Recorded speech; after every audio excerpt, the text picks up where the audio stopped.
If you like Pride and Prejudice as much as I do, you might remember the ballroom scene at Netherfield where Mr. Collins goes up and introduces himself to Mr. Darcy.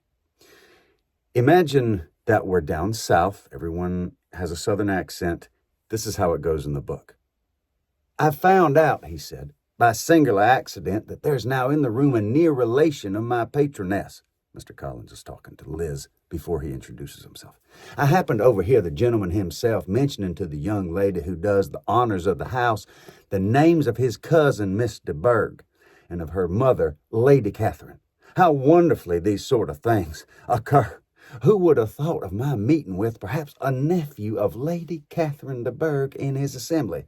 I'm most thankful that the discovery is made in time for me to pay my respects to him, which I am now going to do, and trust he'll excuse my not having done it before.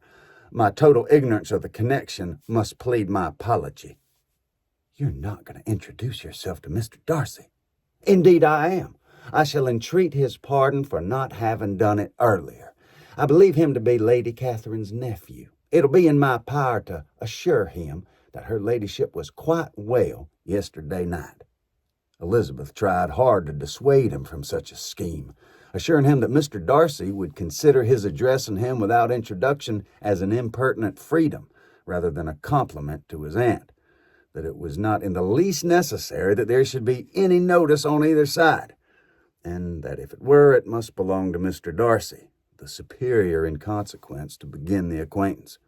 Mr. Collins listened to her with the determined air of following his own inclination, and when she ceased speaking, replied thus: "My dear Miss Elizabeth, I have the highest opinion in the world of your excellent judgment in matters within the scope of your understanding, but permit me to say that there must be a wide difference between the established forms of ceremony among the laity and those which regulate the clergy.